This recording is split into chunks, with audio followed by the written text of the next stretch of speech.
I'm Steve. And I'm Les. And this is Tabletop Tastings. Les, we're doing another sip and play. What did we play? Today, we played the 1 to 4 player game, Railroad Tiles.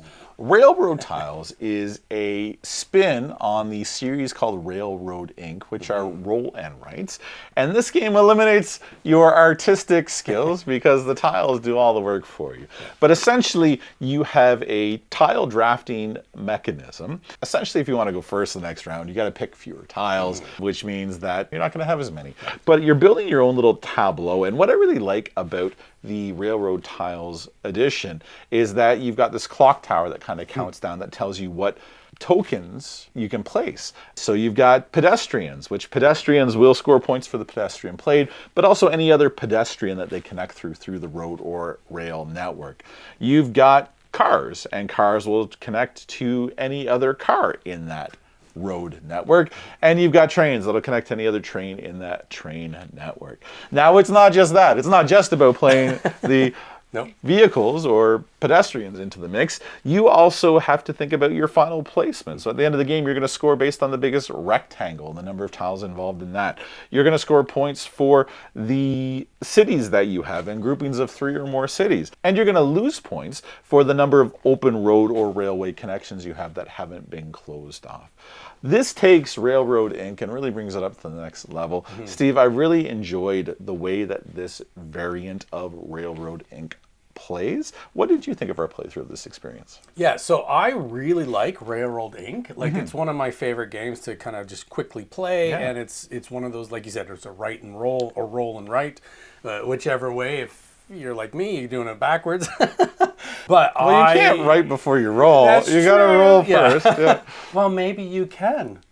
Anyways, I love a good tile placement, and I really like the way that they've designed the mechanics of wherever you're choosing from that section, that's going to dictate what you're going to get next, and you're going to have to kind of pay attention to the clock tower. There's a lot going on, but it's also really kind of simple as well. Yeah, it is. And that's actually what I think I enjoy most about this game is that, and it's what the appeal to the original Railroad Inc. series was also, is that you can play this game with people that aren't board gamers, right? It's simple to teach anyone to play. And I honestly think anyone who plays this game is really going to enjoy their time with it. If you enjoy any kind of gaming, even if you like cards or something like that, you're going to enjoy something like this because there's just enough to keep you engaged and just keep you kind of coming back. And I think with 4 players, it's going to get a lot more competitive and a lot more cutthroat and more interesting anyways. So I really love how this game plays, and I love how they took that Railroad Inc., so kind of like a 2D, and basically made it 3D and made it better. Yeah, I really like it better. Like, I really think they've made it better. And the feeling of satisfaction I got as we neared towards the last few rounds of closing off some of my networks, I started feeling really good about the layout of my map. Yeah. Now, it would have been nice if you had explained all of the end scoring before we got to the end, so I would have known that I need to keep things a little bit closer together. I did cover them all, but just briefly. Think so, but okay, yeah. No, it's always nice when you kind of keep things to yourself and then come up at the end and go, hey, look, I've got the biggest rectangle. It was a spectacular rectangle. It was really good. It's okay. And now your cities score separately and not if they're all together. I get it. Steve, this is a quick, easy to pick up, fun game. What did you bring for our playthrough of this game? Okay, so I kind of went with the thematic theme of this with this railroads, right? Yeah. And so what I brought is a really cool looking bottle. It's a bourbon from Tennessee. Ooh. We have Bib and Tucker. Les, look at that bottle. It's a great, great looking bottle. It is beautiful, like kind of that medicinal look, and I love the cork. I said it when we do the bottle pop, which we'll go to in a minute, but I really want to just get it in my mouth and pull it off. I got to do it. Ah, oh no, you did. I did it. Okay. Did it feel good? It probably felt good. It did. I spilled like all over myself, but it felt really good. Anyways, let's go to the bottle pop and then we'll talk about it. All the way from Tennessee, we have Bib and Tucker.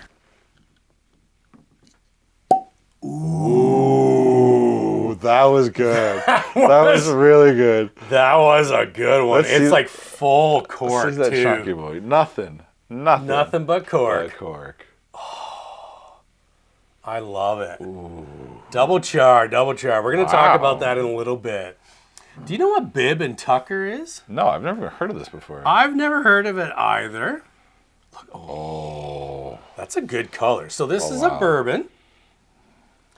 And the whole meaning behind Bib and Tucker has to do with kind of like having your Sunday best on. Oh, really? So you have like an old fashioned, you got like that shirt collar thing that Bib, goes down, and you you're got your tucking jacket it over in, top, like- you got everything tucked, you're looking the best that you can.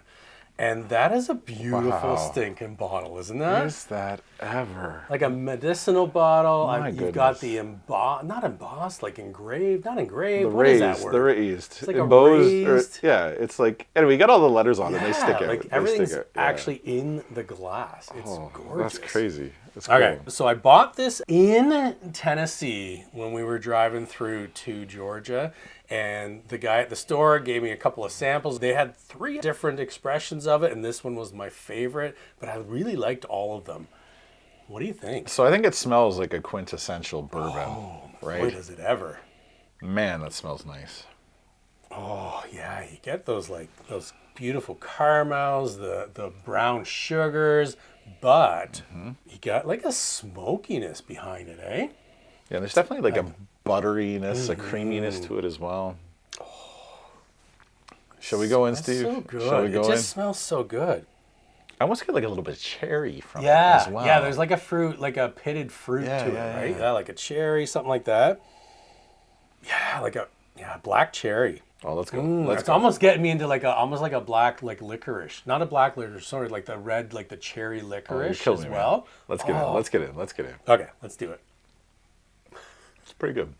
It's pretty good. That is stinking good. It is different though from like a standard bourbon. Like there's other things going on that you don't get in a normal bourbon.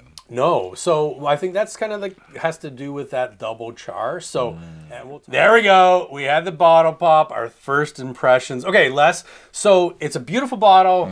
I really have enjoyed how it's kind of opened up. I love the cork. What do you think of the Bib and Tucker? And then I'll get into a little bit about the actual bottle. I quite enjoy it. And for me, the biggest difference between this and a standard bourbon is the level of sweetness. This is a bourbon, but it's not as sweet as many bourbons are. There is kind of that more kind of char, kind of smoky flavor to it.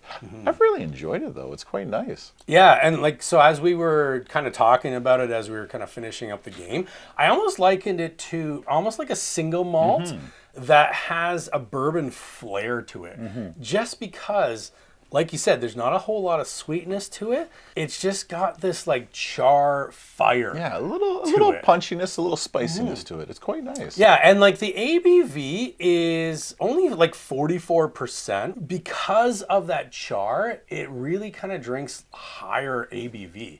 Like I was almost surprised that it was only 44 or like 88%.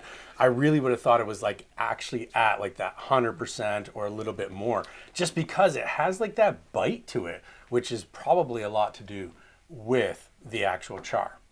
Called the Back to the Future. 88, you know. It's Ooh, it 88 goes. miles an That's hour right. on that train. You got to get that train up Yeah, to 88. exactly, Ooh, exactly. One of my favorite of the Back to the Futures is episode 3. Oh, I love it. Nice. Okay, so let's talk a little bit. You don't think the Western? I have a problem with that statement because it was by no means the best of the trilogy. No. I love the original, and then I could take or leave second just because. The second was the best. It was so good. It was so good. You shush your No mouth. one says the train, the Western, was the best in the series. I love a good Western. Well, okay. I love a good Western. It was a great trilogy. It was a We'll really end- good we'll end trilogy. with You that. got to have them all together. Everybody comes out happy in the end. And I think that's what we're going to get here. So maybe we'll go with that instead of fighting.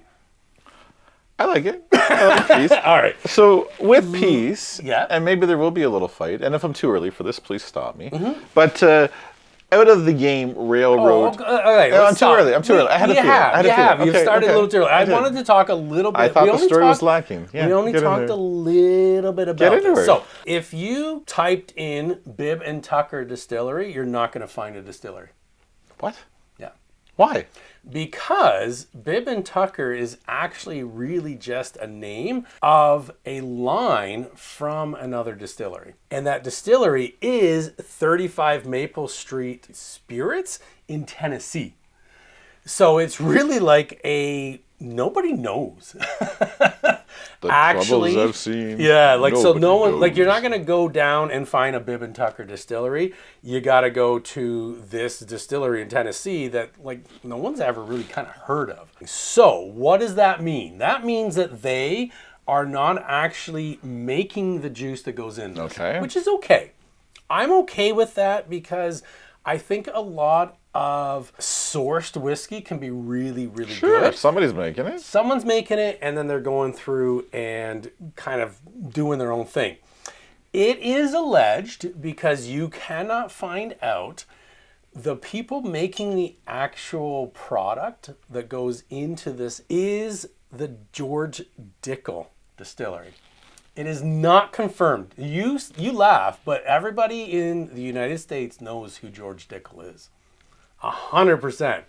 It's a huge, huge name in the U.S. I heard it's getting bigger every year. It gets bigger and bigger, especially if it gets excited. So, George Dickel is a huge name in bourbon. It's a 6-year-old bourbon that they source, and then they put it into a double charred, like an extra charred, kind of like that alligator char barrel, and then they finish it for probably about 5 months, maybe 6 months. So it doesn't get that extra year out of it, so it's still called a 6-year bourbon. That's what the difference is, though. So I kind of like it. If you're gonna grab this bottle and think you're grabbing a bottle of bourbon, you're not, right? Because it's not your typical bourbon. It doesn't have that sweet. It is it's not very the caramel. different Like from a it's lot of other very bourbons, different, yeah. right? It is something that is truly unique. And again, I think that kind of works with the game, because if you're grabbing this and thinking you're going to get the kind of the same game as Railroad Inc., you're not. Right. This is a totally different game. But it does and that's really what's cool. highlight the best elements Yes. of Railroad Inc. Yes, And I think this does so the too. same. It highlights some of the best aspects of bourbon. It just does it differently. It does it different. And I think for someone that, like for us, we venture into rums, we venture in like Scotch Little is kind of like tequila our sometimes too. We go a little tequilas, nuts. right? But like Scotch is kind of like our introduction to whiskey, whereas in like the US, a lot of people, their introduction into whiskey is bourbon. So that's kind of why they always kind of gravitate towards that. This is almost like your gateway between a bourbon and something a little bit different and unique, like a Scotch or something like that, or like a single malt, something like that. Because of that, I really, really, really love this bottle. The looks of it, what you get from it, it's just super unique and super different, and I think it really goes well with this game. Okay, so What now do you think, Les? I think it's time to now we can ask get that into it. question. What do you prefer? Do you prefer Railroad Tiles, Yeah. or do you prefer the Bib and Tucker small batch bourbon whiskey? Okay. So I really like Railroad Tiles. I think it's a good departure with staying in the same theme as Railroad Inc., which is actually a game I quite enjoy. I agree. This is kind of like Carcassonne, Cascadia-esque in the fact that like you're placing extra tiles, like there's so much more involved. Yeah. And I really, really enjoy this.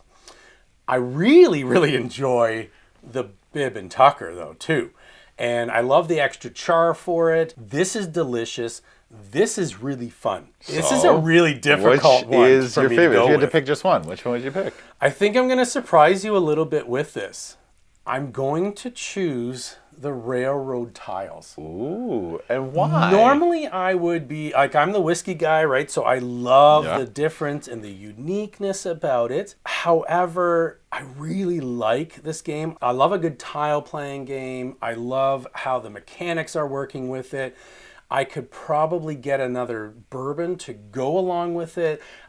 Just, if I have to choose, I'm going to take railroad tiles in the long run because I think that I'll get a lot more out of that than I would out of this, the Bib Tucker. It often shocks me how aligned we are with our selection. Yeah. The Bib Tucker, I really enjoyed it, but it confuses me a little bit as well because when I want a bourbon, I want that sweet corniness, I want those baked goods, and I want that hug afterwards. When I want a single malt, I want that little bit of roughness, that peatiness that goes with it. The Bib Tucker, it's like, make up your mind. You know, what do you want to be? That being said, it's still really nice. It's just, it's riding the line. It's a beautiful marriage of those two things, though. Between That's the two what together. it really is difficult to say. I like one over the other, but I get what you're saying. Like, this is something I don't want to drink all the time, but man, I'd love to get into it every once in a while and experience it. That being said, railroad tiles, I really like this game. And I really like the Railroad Ink series, but to me, everything this game does, it does better. Yes. I don't have to draw anything. Yeah. Right? Which is cool. My board is always going to look great when I'm done. I like the added addition of placing the tokens and scoring those immediately, in addition to the scoring at the end of the game. I think everything this game does really well, and I love it. I'm going to play this on a regular basis, and it will hit my table frequently. Whereas the Bib Tucker, I really enjoyed it. I think it's great, but I'm just going to take it out every once in a while when I want something a little bit different. Different or unique. Yeah. 100%. I agree with you, Les. Regardless, Steve, I think we've learned a very valuable lesson today. Les, I think, no, actually, I know we have. And that is, if we're going to play the 1 to 4 player game, Railroad Tiles, you want to pair it with. Do you ever want to pair it with this medicinal looking, I'm on a railroad, going down the tracks, Bib Tucker, double charred? My name is Les. And I'm Steve. And this is Tabletop Tastings. That it is. Have a great day.